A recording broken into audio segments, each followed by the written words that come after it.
जय Sai Ram everyone, welcome to the Sai radio.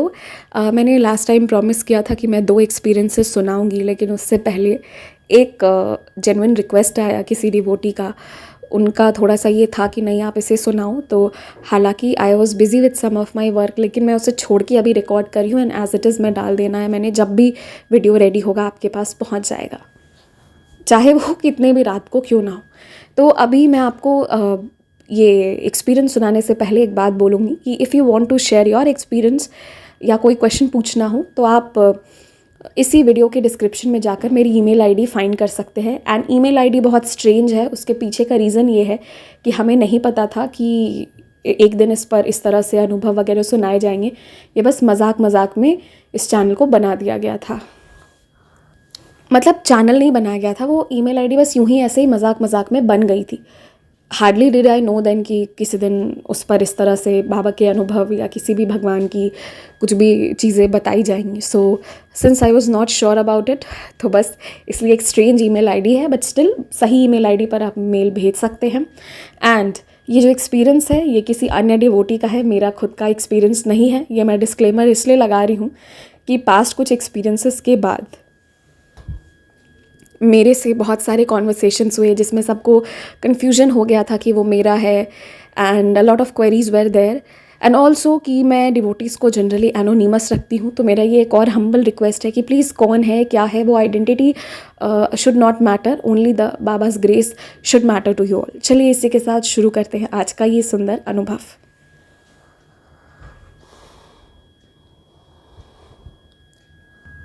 मैं शिरडी वाले साईं बाबा को बहुत मानती थी। बाबा मेरी ज़िंदगी के सब कुछ थे और बाबा की ही पूजा का वो चमत्कार कह लीजिए, आशीर्वाद कह लीजिए कि मेरी शादी भी हो पाई थी।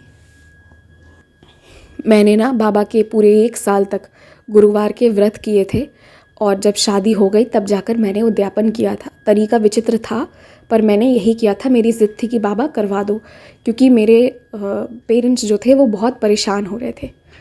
अब मेरी शादी एक बाबा की कृपा से अच्छे इंसान से तो हो गई, पर वो एक साधारण सा व्यवसाय करते थे।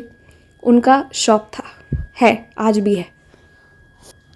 उस वक्त हुआ ये कि मेरी शादी हुई थी तो मैं ऑलरेडी ब्यूटिशियन वगैरह का कोर्स कर रही थी, तो मैं भी पार्लर में छोटा बहुत काम कर लेती थी।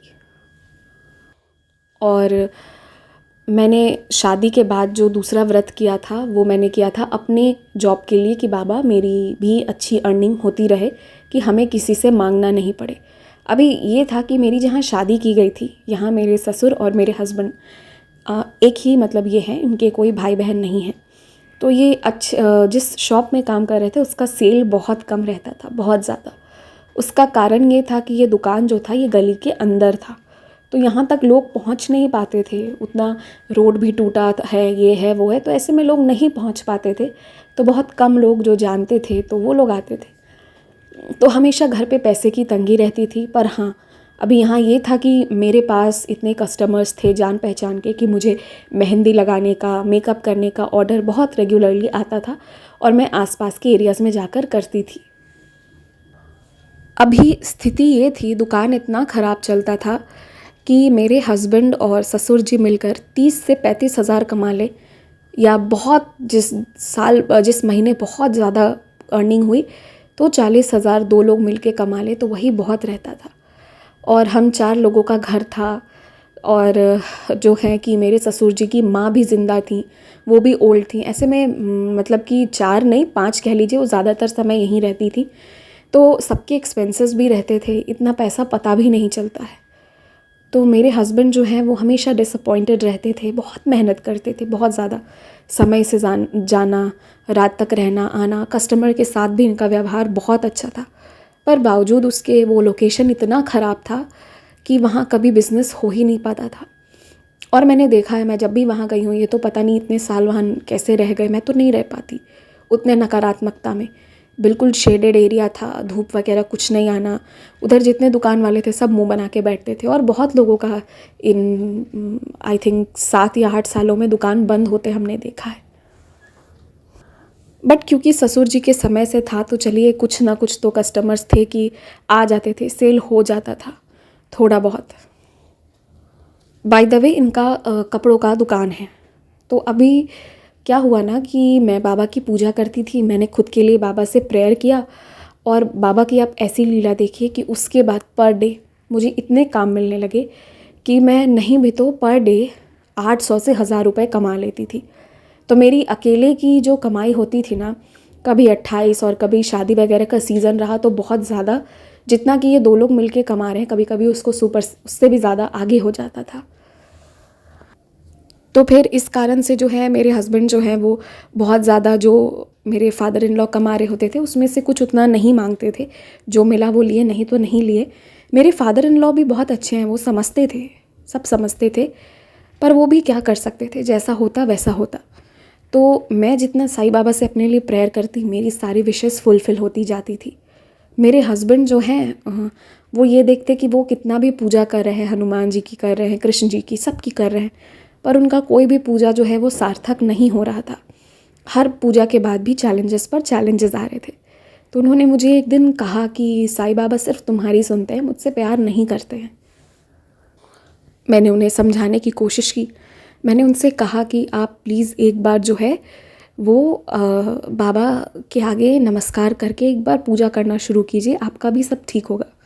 पर वो ये मानने को तैयार नहीं थे, क्योंकि वो शायद मंदिर मंदिर भी भटक चुके थे, कुछ नहीं हुआ था, मेहनत करते थे, वो उसी पे विश्वास करते थे, वो भी नहीं हो रहा था। और हमारा भी एक समय ऐसा आया था कि ये लोग सोच रहे थे कि हम अब ये दुकान क्लोज़ कर देते हैं, कोई और जगह देखते हैं। कहीं उतनी बात बन नहीं पा रही थी, या रेंट बहुत ज़्यादा हाई था, और कोई गारंटी नहीं था कि वहाँ जाके भी दुकान चलेगी कि नहीं, और ऑलरेडी यहाँ जो थोड़े बहुत कस्टमर्स हैं वो भी चले जाते, तो पता नहीं क्या होता। बिज़नेस में बहुत ज़्यादा स्ट्रेस था इन लोगों के, तो अभी तक हो नहीं पा रहा था कुछ भी। उसी दौरान की बात है कि एक दिन मैंने अपने हस्बैंड से कहा कि आप, ऐसा है कि बाबा की पूजा करना शुरू कीजिए मेरे साथ, सब ठीक हो जाएगा। तो उन्होंने मुझे एक ही बात कहा कि अगर बाबा है ना तो उनसे कहो कि वो आए, अगर वो आएंगे हमारे घर पर तो मैं इनकी पूजा ज़रूर करूँगा। मेरे हस्बैंड ने ये बात इसलिए कही थी क्योंकि मैं साईं बाबा की जो पूजा करती थी वो एक बहुत छोटे से फ़ोटो में करती थी, वो बहुत छोटा सा फ़ोटो था जिससे मैं करती थी। तो उन्होंने कहा कि मतलब उनका ये कहना था कि क्योंकि बिज़नेस इतना कम चल रहा था तो वो कुछ भी ख़रीदने को, कोई भी चीज़ लेने को तैयार नहीं थे, और मैं अपने पैसे से लेना भी चाहती तो वो मना कर देते। स्पेशली भगवान के मामले में तो बिल्कुल कह देते कि कोई ज़रूरत नहीं है मूर्ति का संख्या घर पर बढ़ाने का। बस वो यही कहते कि अगर बाबा कोई चमत्कार करे, अगर बाबा सच में चाहते हैं तो वो खुद ही आए और खुद ही जो है वो हम पर कृपा करे। मेरे हस्बैंड ये बात हमेशा कहते थे, और मैं भी बाबा से प्रार्थना करती थी कि बाबा तुम ही कुछ करो।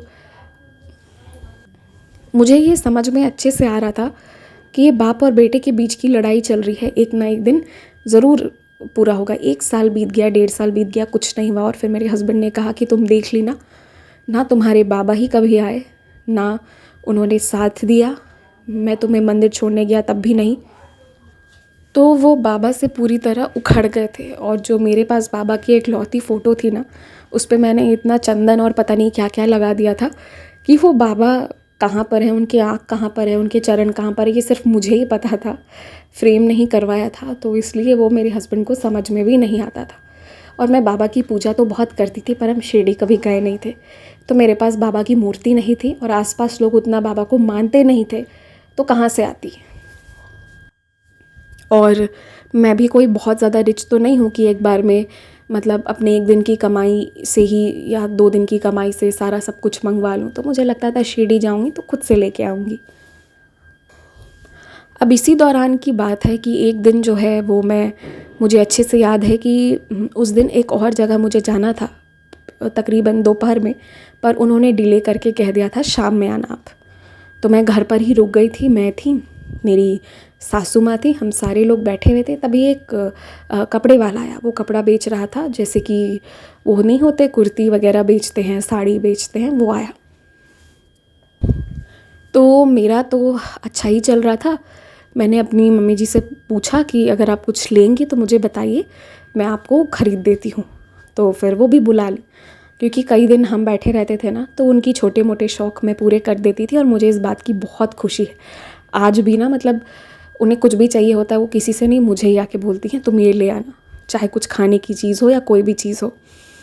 तो फिर हम उनको बुलाए और हम बैठे। तो फिर ऐसे करते करते मेरी मम्मी जी ने एक साड़ी पसंद किया। हम सूट जो है वो नहीं लेते हैं क्योंकि वो तो ऑलरेडी हमारे खुद के शॉप में ही मिलता है। तो मम्मी जी ने साड़ी पसंद किया तो फिर मैं ना उनको दिला दी। जैसे ही वो साड़ी वाला जाने लगा तो जाते जाते वो रुका, उसने अपने बैग के ज़िप से ज़िप खोला और एक फ़ोटो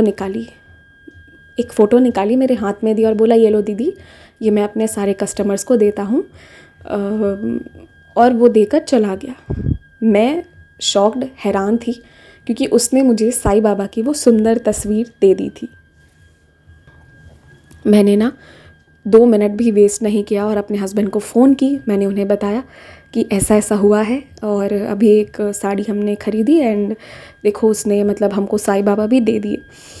तो मेरे हस्बैंड जो थे वो भी स्तब्ध थे और उन्होंने मतलब बताया कि अभी बस थोड़ी देर पहले ही यहाँ भी एक साधु आए हुए थे और वो भिक्षा मांग रहे थे और भिक्षा मांगने के बाद उन्होंने साईं बाबा का एक लॉकेट मेरे हस्बैंड के हाथ में दिया और कहा कि ये तेरी इच्छा पूरी करेगा, कह के वो भी अभी तुरंत ही गए। मतलब एक ही टाइम पे ये 2 चीज़ें, काउंटर चीज़ें एक साथ हुई। अच्छा, ये जिस दिन हुआ है ना, जिस दिन बाबा ने इस तरह से साधु से और उनसे आशीर्वाद दिलवाया, उस दिन के बाद से कभी हमें मुड़ के नहीं देखना पड़ा। विदिन 2 और 3 मंथ्स जो सामने वाली बिल्डिंग थी जिसमें खूब धूल लगा रहता था, कुछ नहीं था, पता नहीं क्या चीज़ की बिल्डिंग थी, वो बिल्डिंग को तोड़कर वो बिल्डिंग टूटना शुरू हो गया और ऐसा हुआ कि वहाँ पर रेस्टोरेंट और कुछ मतलब कॉम्प्लेक्स जैसा बनेगा। अब कॉम्प्लेक्स जैसा बनेगा तो वो रेनोवेट हो जाएगा। अब रेनोवेशन जो हुआ, देखिए इसमें बाबा की कैसी लीला थी। विदिन 2 इयर्स एक छोटा सा सुंदर सा कॉम्प्लेक्स बन के तैयार हुआ और मेरे हस्बैंड का जिधर शॉप था ना, उनके ठीक ऑपोजिट में भी शॉप्स थे। मतलब गली के अंदर भी उस कॉम्प्लेक्स का शॉप और गली के मेन में भी उसका शॉप था। तो मतलब कि अब कोई दीवार वगैरह नहीं था, गंदा सा कोई दीवार जिससे सिर्फ धूल गिरता हो, पत्थर गिरता हो, वैसा नहीं था। सुंदर सा कॉम्प्लेक्स, छोटा सा, बहुत बड़ा नहीं, इधर भी शॉप्स उधर भी शॉप्स और इसके ठीक सामने में एक स्टूडियो भी खुला और वहाँ पर एक रेस्टोरेंट भी खुला। तो इस तरह से लोगों का अब वहाँ पे बहुत ज़्यादा आना जाना शुरू हो गया। एंड मुझे लगता है कि उसके 1-2 साल में जो हमने सोचा नहीं था उससे ज़्यादा हमारे शॉप का सेल भी इतना बढ़ गया।